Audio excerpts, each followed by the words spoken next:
So in the last audio we talked about trance and identity, how all trances are identities, and how when we're had by our trance, everything else about who we are disappears, goes away in that moment, and we get had by the trance.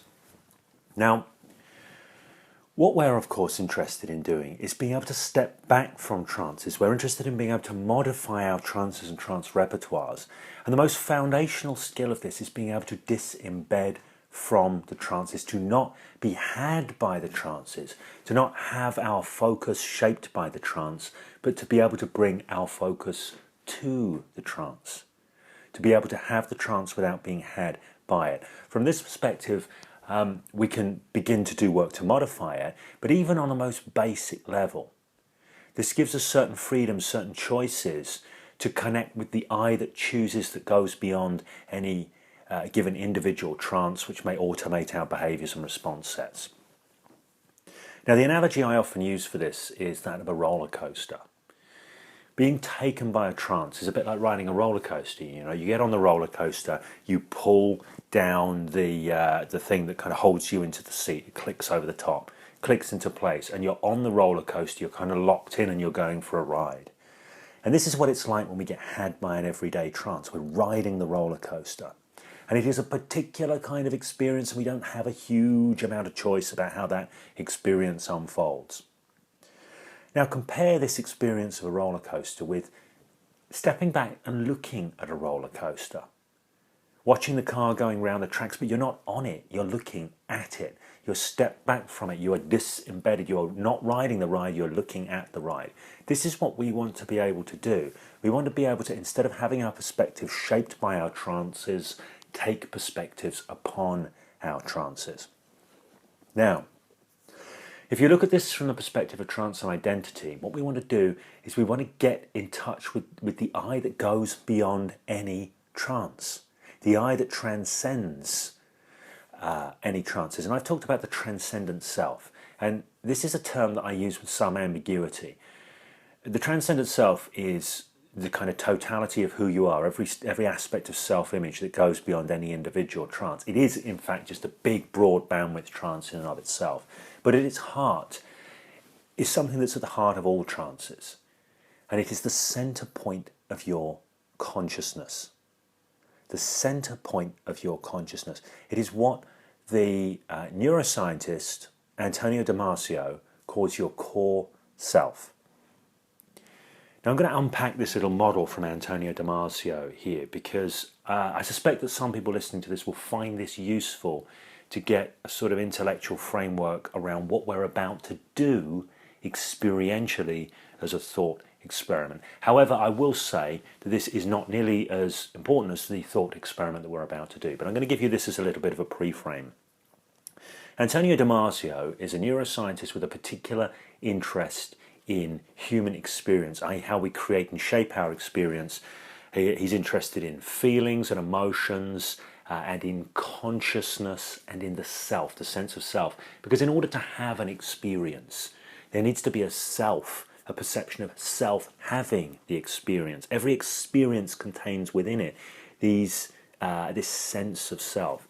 So Antonio Damasio has done a lot of work from a neurological perspective and a philosophical perspective, looking at self. And he has a model whereby he renders things up as he renders us up as having essentially three selves, which is the proto-self, the autobiographical self, and the core self. Now, the proto-self in Antonio Damasio's model is our sort of mental and neurological representation of our body. It's our interoceptive networks. It's the networks that give us all the information about our current body state. And this is an important thing, because everything that we do with our mind is actually about the perpetuation of ourselves as an organism. And every idea, every concept, every trance contains within it, every conceptualization, information about body state, about how it relates to body state. This is where the proto-self comes in. This is the kind of embodied self. But all of this is outside of consciousness. Without other forms of self, there is no experience of self that comes from the proto-self alone. But it does give us a perception of body and felt sense and all of these important things. We've talked about felt sense earlier on and how important this is. This is coming from the proto-self. Now, the next self let's look at here is the autobiographical self. The autobiographical self is the collection of stories, narratives, self-image, all of this stuff. It's our conceptualizations about who we are as a person, as an entity in the world, as an agent in the world. It's our rich picture, our rich map of self. In an Eastern sort of sense, a Buddhist sense, you might call it the ego. It's the collection of stories we tell ourselves about ourselves to make sense of ourselves in the world. Is our map of ourselves, our autobiographical self. And our autobiographical self, incidentally, is a profound shaper of trances. It's a profound shaper of trances. Because in any given moment, we will be drawing upon various aspects of our autobiographical self, not the totality of our autobiographical self. The self-image, self-concept elements that relate to what's going on in the moment as we perceive it. And we'll be drawing on those, and how we draw on those will shape our interactions with our proto-self and create our experience. But still, there is no experience to be had without the core self. Because the core self is the center point of consciousness. It is the I that is aware. It is the I, the very center, the very sense of I am, of existing, of being, without any richer descriptions, just the I am. And it also, in Antonio Damasio's rendering, is the I can. The core self is an unspecified sense of being and being able to act upon the world. Being able to act upon the world. Now, Antonio Damasio's book, The Feeling of What Happens, it's a thick book. It's not necessarily an easy read, but it's got some very interesting cases in there. Because as well as being a neuroscientist, Antonio Damasio is a neurosurgeon. So he has seen a lot of the effects of various neurological injuries. And this feeds into his work. And he's observed some very interesting things. The part of the brain that renders up an autobiographical self can be damaged, and a person will still continue to live and be conscious and function. And this person may retain a lot of capabilities that they had before. Let's imagine this person is a piano player, or they're a card player or something, and they can do various things like make sandwiches and everyday activities and skills. What tends to happen when people's brain is damaged in such a way that their autobiographical self is knocked offline, they do not lose their skills and capabilities. So they could still play piano, they could still play a musical instrument if they could do that before, they can still walk, they can still talk. But what they do lose, they're not able to look after themselves. They're not able to make decisions about action in the moment. They're not really able to engage with the world. Now, I talked before about how our conceptual system, our ideas about who we are, our map of the self, our ego, so to speak, is there to enable us to bring ourselves to bear effectively upon the world. When this gets knocked offline, we can no longer do that. So if this gets knocked offline through neurological damage, we need to be looked after. Yeah, we can still do stuff. We can still eat a sandwich. We can still play a guitar if we know how to play guitar, for example. We can still walk. But we cannot really look after ourselves. We lose our judgment. We lose any kind of richness in response set, any ability to be able to adapt to varying situations, so to speak. So this is the kind of autobiographical self. Now the core self, this sense of I am and I can, this center point of consciousness, this origin of consciousness. This core self, if the part of the brain is damaged that the core self resides in, so to speak, or those aspects of the brain, it's not like a single part, but if the circuits from which the core self emerges is damaged, what you end up with is somebody who is done, their lights out, nothing works, comatose. So this is the kind of real self that we are. The autobiographical self can adapt, can change, can shift, and we are still aware and we still function. We will be impaired, but we will still function. Incidentally, there's something interesting about this, because in Eastern traditions, where they talk about enlightenment, they talk about waking up from the illusion of self. They're talking about waking up from the prison of the autobiographical self, coming to see it for what it is, a collection of stories, rather than who you really are. But the truth is, you never can really be free from that. You never really can transcend your ego. You cannot transcend your ego. Well, you can, but if you do, you don't work properly. You can't function, you can't engage with the world, because you've transcended the map via which you make sense of the world and navigate life. So when people are said to have transcended their ego or whatever, you can have momentary experiences of it. I have done myself, often induced by psychedelic substances. I've had moments of transcending the ego. I wasn't overly functional in those moments. They were interesting experiences and maybe even life-changing experiences, but they're not a place to live from. You see, in order to live and engage with the world, you need a map of the world. Yeah, you've got to have an ego. So what is often a more useful thing than trying to transcend the ego is upgrading the ego, upgrading the autobiographical self, and turning it into a map which recognizes itself as a map and recognizes you as the map maker, so that you're no longer had by it and it becomes something that your core self, the essence of who you are that goes beyond that, can make good use of.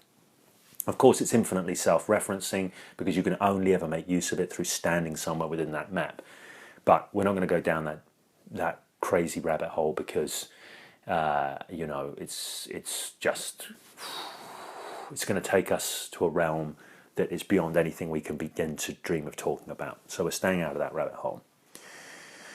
But what we're interested in doing right now is we're interested in getting a sense of our core self, of refining it down, of separating it out from our autobiographical self, from our proto-self, from everything else, getting a sense for the center point of our consciousness, the origin of our experience of beingness. Because it's through doing this that you're going to learn to be able to become even more adept at stepping back from the roller coaster of any given trance that you may be in. Because when you step back, when you're off the roller coaster, you're looking at the ride. Not only do you get to choose whether you're going to ride that ride or go and ride another ride, when you're really smart, you can re-engineer that roller coaster. You can go, do you know what? Let's take that segment out and run that track over there. You can really do some interesting things. But the primary skill is being able to step back. It's being able to step back. And to do this, what you need is an experience of yourself that is not the trances that you are normally living through, and that is separate from those trances. And so we're going to do a thought experiment. A thought experiment. You could call it a guided meditation. I think of this more as a thought experiment, but it's more of an experience experiment than a thought experiment. It's an invitation to explore the boundaries between the very center of your consciousness and everything else that may be within the field of your consciousness. So, if this were a hypnosis audio, the first thing I would suggest to you is that you don't want to be listening to this if you're driving or operating heavy machinery. So I'm going to invite you to pause this if you need to and find a place where you can get some quality time to really absorb yourself in this experience. A place where you're going to be uninterrupted, and a place where you can just let go and really go wherever it is that your mind finds is interesting to explore. Do not try and do this driving. Do not do this with half an ear or half an idea. There's no information in this piece that you can use, that you can pick up outside of consciousness and use. This is about an experience. So I'm going to invite you to move your mind in some particular directions. to notice some particular things, to consider some things deeply. And to begin with, I'd like to invite you to become aware of wherever you are, of the sound of this voice, and of the sense and the sensation within you. Any rhythms, any sounds. Maybe you can see some things if your eyes are open. Maybe you've chosen to close your eyes. The eyes can be open, the eyes can be closed.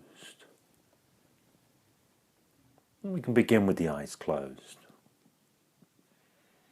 There's an adjustment you need to make. And with your eyes closed now, and hearing this voice, I'd like to invite you to consider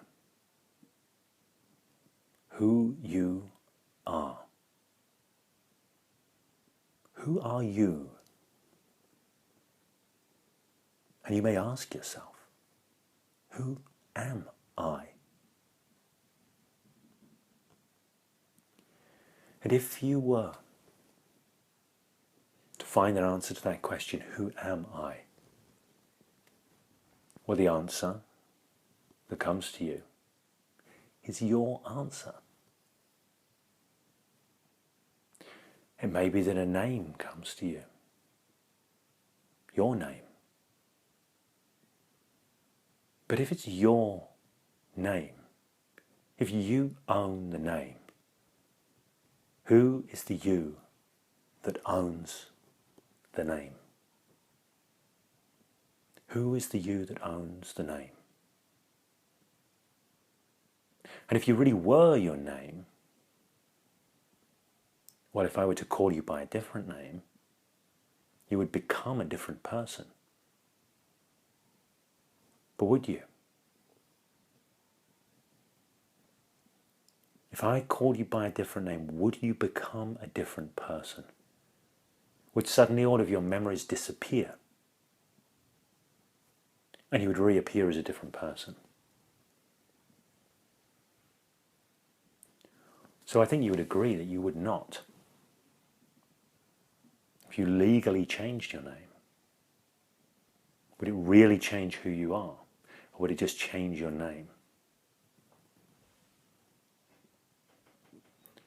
So you can consider your name. And you can consider, am I my name?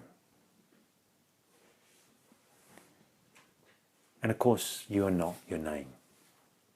You cannot be your name. Your name is your name. Who is the you to which the name belongs? So, I mentioned if I changed your name or you changed your name, would your memories suddenly change? And the answer is no. So maybe you're your memories. Really consider this. Are you your memories? Now maybe you might go, yeah, I am my memories. I think back and there's this story, and if these memories went away, well, maybe I wouldn't be me anymore. But really, are you your memories? If you think about it, in different moments, you're remembering different things. Sometimes you may be remembering a scene from your childhood, sometimes what you were doing earlier on. Much of the time you're not remembering anything. Maybe you're thinking ahead, thinking into the future. And all the time that these memories shift and these memories change. Are you changing? Do you stop being you when you think of a different memory? Or is there a you that is consistent beyond all of the memories, a you that is remembering? Is there a you that is remembering, that goes beyond all of the memories, regardless of which memories shift in and out? Who is doing the remembering? So if you are doing the remembering, you cannot be the remembering or the memories. So you're not your memories. So maybe we talked about the proto-self. The self being grounded in the body. So maybe you are your body. Just check in with yourself. Say, am I my body? Am I my body?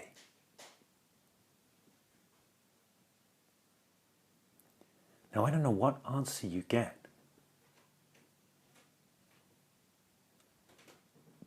But here's a real interesting place to explore.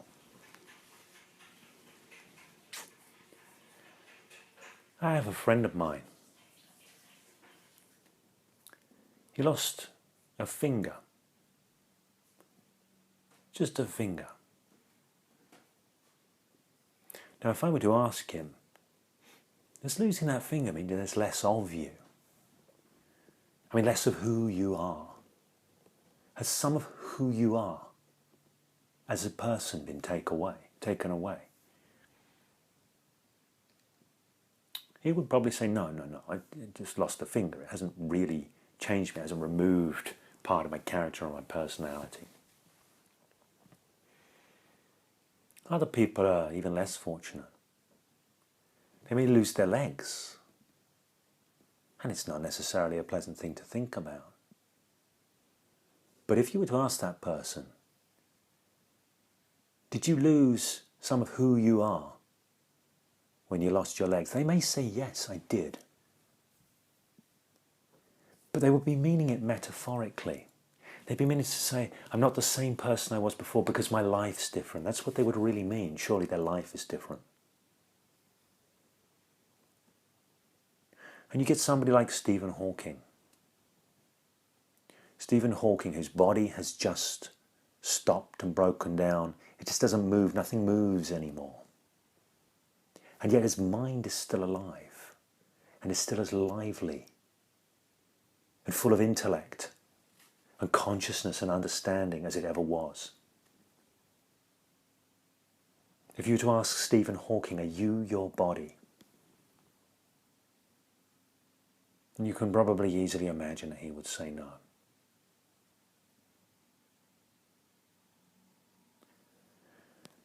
And here we are. And here you are.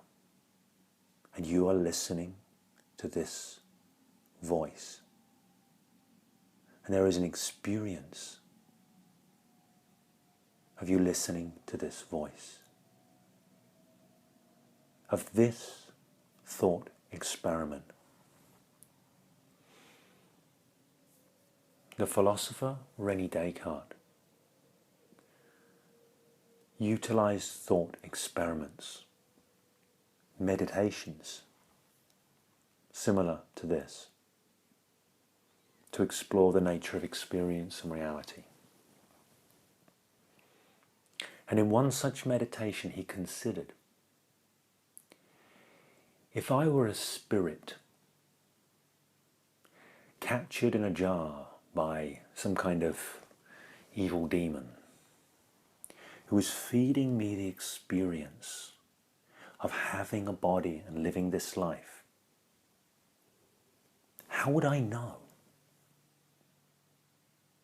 How would I know whether I really had a body or whether I was just the essence of this consciousness, having an experience of having a body that was being fed in by some supernatural means? And René Descartes concluded that he could not know that he had a body. His experience of his body could be being fed to him. He could exist in a very different form. And conceivably, the experience of having a body could be being fed to him somehow. So he could envisage a scenario in which he did not have a body. So who was it who was imagining the scenario, envisaging the scenario where he did not have a body? It was the same who that talked about my body. And when you think about your body, who is the I that owns the body? Who is the owner of the body? What is the owner? So going right to that I, the I who owns the body, the I who experiences the body. Noticing that I, separate and distinct from the body.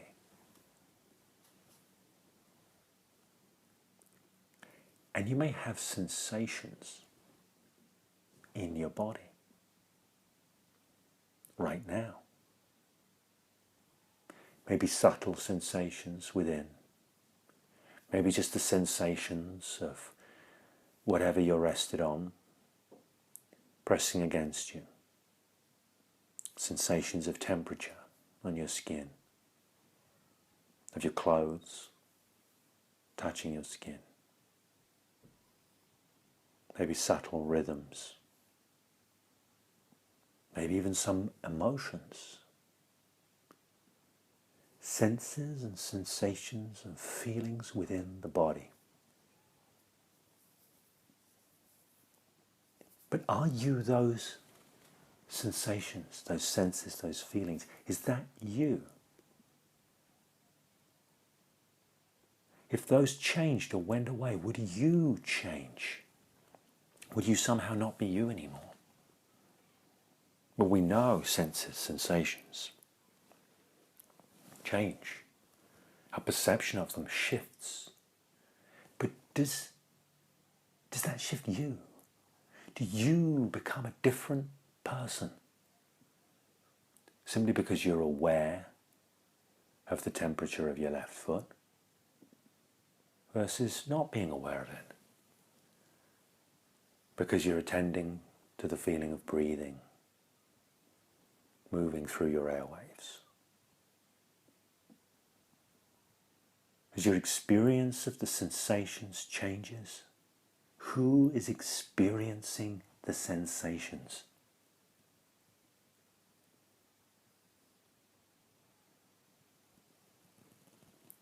And maybe there are thoughts in your mind. Are you those thoughts? Are you those thoughts? When the thoughts change, do you stop being you and become something else?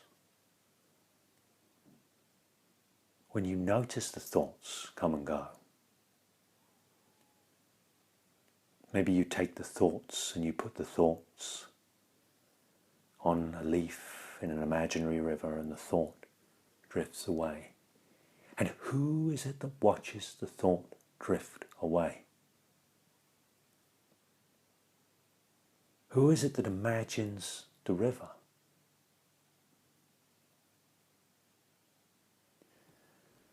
So as you notice your thoughts, as you notice the sensations in your body, as you notice that you can have memories, as you notice the experience of hearing this voice, take a moment to notice where all this is noticed from. Where is the origin of the consciousness? Where is the location of the consciousness that persists while everything else shifts and flows and changes? Where is the location of the consciousness that can notice all of these things.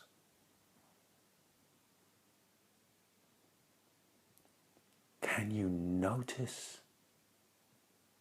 the consciousness that notices? Could you take that consciousness out and turn it around to look back and see itself? Where would it be? The very center of your consciousness. Turn around, look at yourself. Can you do that?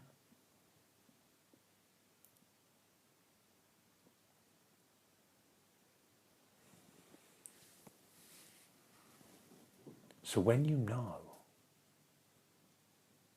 you can be nothing that you are aware of.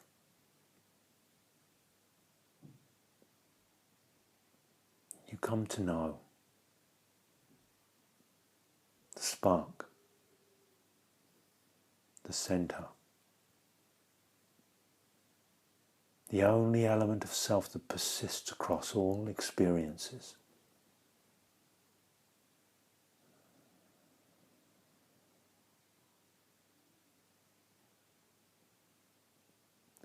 And maybe this core self has a power within it that you've not recognized yet. A power to see things in different ways. A power to move and connect and transcend and go beyond every reality tunnel that you have known, every limitation that you have been unconsciously caught up in. Because this spark of consciousness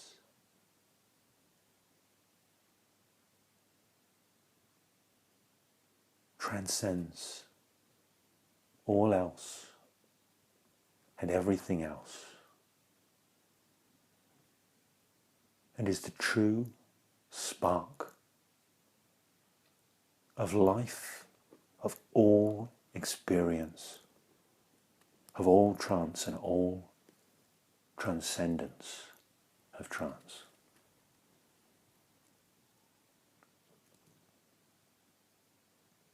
This is the center of your power. This is the center of your power to go beyond, to transform yourself. To go beyond trances and to connect deeply into the I that chooses. The I that rises up. The I that can take you beyond everything that you have imagined yourself to be.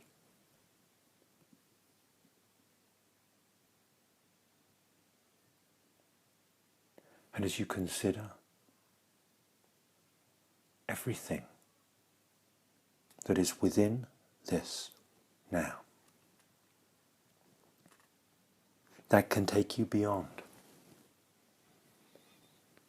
everything that has previously limited you in being everything that you are becoming and can be now. You can allow yourself to drift, knowing deeply that even this spark of consciousness is still only a flash of all that you are that goes beyond words or descriptions or conceptualizations or maps or stories or images or feelings or everything. You are more, infinitely more than all that you can perceive. And as you consider now, deep within, and know deeply, beyond even this consciousness, everything that's possible for you now, because you are becoming. When you know this and know this deeply, you can become curious about the possibilities that open up for you beyond now, going forward. The new choices you can find yourself having in your life in relation to old trances. You are already going beyond without even knowing it fully yet.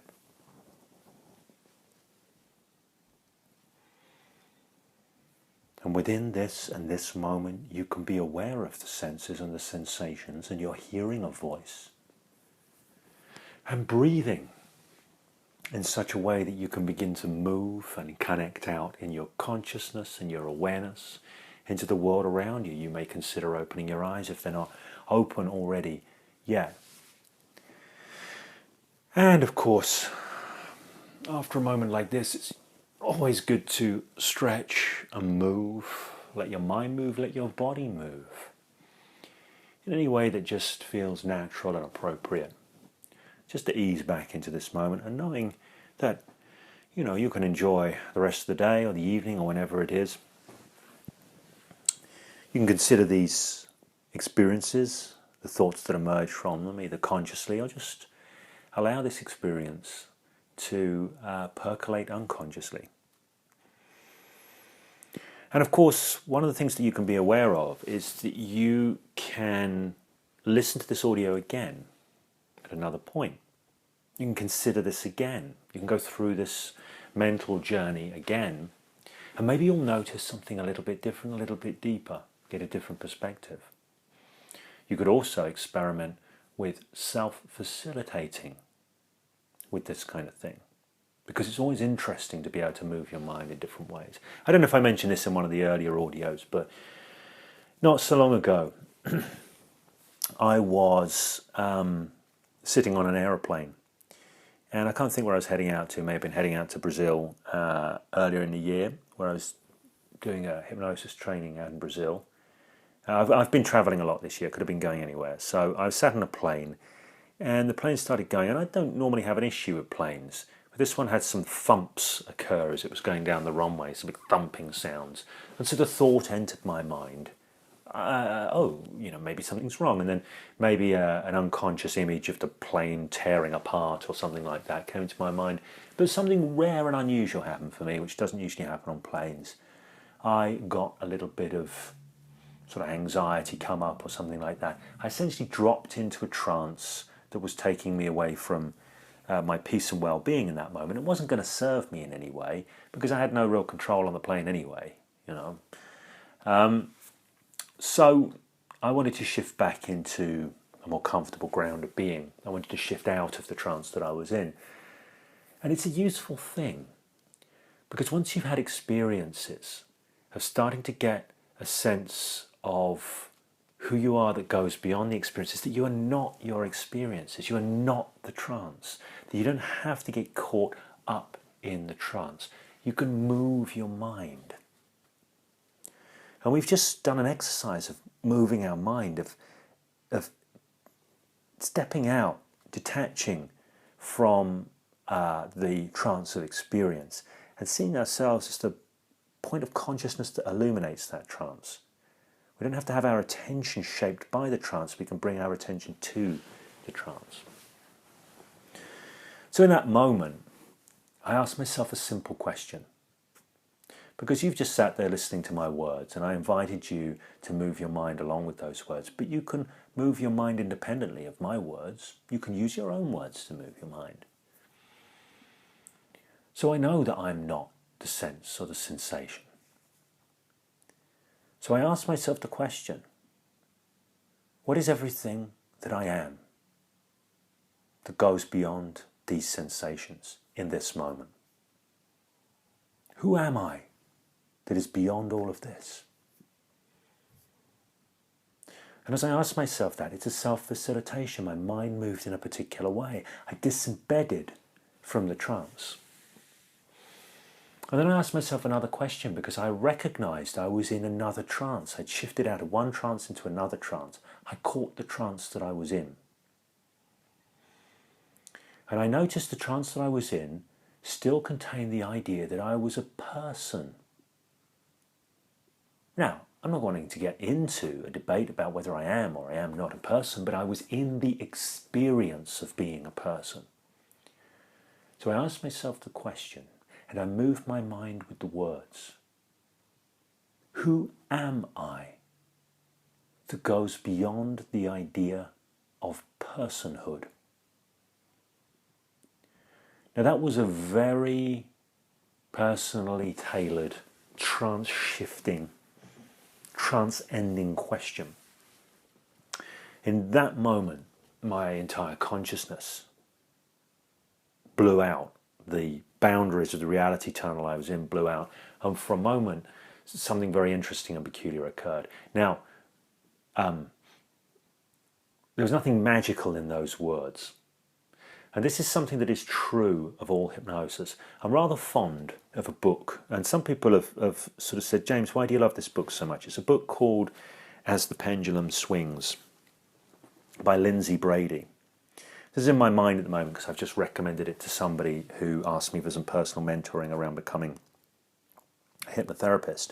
And I often recommend this book to certain people who are at a certain place in their journey. And it's As the Pendulum Swings by Lindsay Brady. And Lindsay Brady in this book, As the Pendulum Swings, he became a hypnotist after first being involved in self-hypnosis. And one of the things that he realized through all of his practice in self-hypnosis is it wasn't enough for him to give himself suggestions, or he used to record suggestions on tape recordings and then listen to them, and nothing really happened. And he had this epiphany, this breakthrough, that it wasn't about the words. It was about how his mind moved. So he used the words as a guide to move his mind. They're a hack to move his mind. And this is true of all hypnosis, not just self-hypnosis. You may wonder why some people don't seem to be able to be hypnotized. Well, really, they're just not moving their minds along with the concepts of the wording. They're just off on their own track. They're running their own trance rather than the trance they're being invited into by the hypnotist. And this is the same for ourselves. There is no words that by default do anything. It's when we engage with the meaning of the words and we allow our minds to be moved by the words. So if everybody listening to this audio and the thought experiment / guided meditation / piece of hypnosis, whatever you want to call it, that we've just done, different people will have had different experiences depending on the degree to which they moved their minds with the words, the degree to which they allowed the concepts being shared to shape their experience, and of course their individual interpretation of those concepts, and what they did with their critical faculty, because a person can always listen to something like that, and their critical faculty can come in and deconstruct everything and kind of argue with it. And that's always possible. Everybody can do that. Everybody has every right to do that. But what I'm going to suggest for you as a self-hypnotist is you start being aware that if you're going to consciously choose to use word structures, word forms to self-facilitate mind shifts, really play full out. Go with those words. Everybody self-hypnotizes. When your critical faculty is kicking over, going, no, I don't think this works, in that instance, you've got a different internal narrative, a different internal dialogue, and you are flowing along with those concepts. You're hypnotized by those concepts. The critical faculty that we all have and all can all engage is as much a hypnotic voice as any other voice. It is a purely hypnotic voice. So being aware of this and recognizing this and everything that you can know from this, you might consider what some of your possibilities are around the words that you can begin to use within yourself to remind yourself of the useful experiences that you had in shifting your consciousness, in separating yourself, the core I, the witness, the experience of the center point of consciousness, or the open field of consciousness. The experiences you had. What words are useful for you that you can use to connect yourself back in to those experiences? Remind yourself of them, key back into them, facilitate yourself in terms of mind shifts. You know, I have a number myself. Sometimes I ask myself, whereabouts am I believing my thinking here? Whereabouts am I believing my thinking here? Sometimes I ask myself, who am I that goes beyond this? What is everything else? Where am I witnessing this from? And the more often you do this, and the more often you play with this, and you don't have to wait till you need it. You can play with it all day. You can play with it when you're stood at a bus stop. You can play with it when you're stood in a shopping queue. You can start moving your mind in relation to your experience, looking for this center point of consciousness. The more you do it, the more adept you become at it, the freer you become from your trances. This is one of the single biggest things that you're going to learn to do. It's going to really open up possibilities for you as, you can call it a self-hypnotist, just as a master of your own life. Okay, so if there are any questions about this, please do make a note of them in your journal. You can ask them via the resource page, by the way. You can ask questions via that. You can bring them up in the live training as well. I may or may not spend that much time with them because there's things we want to do specifically in the live training, but these are all options for you. Okay, let's move on.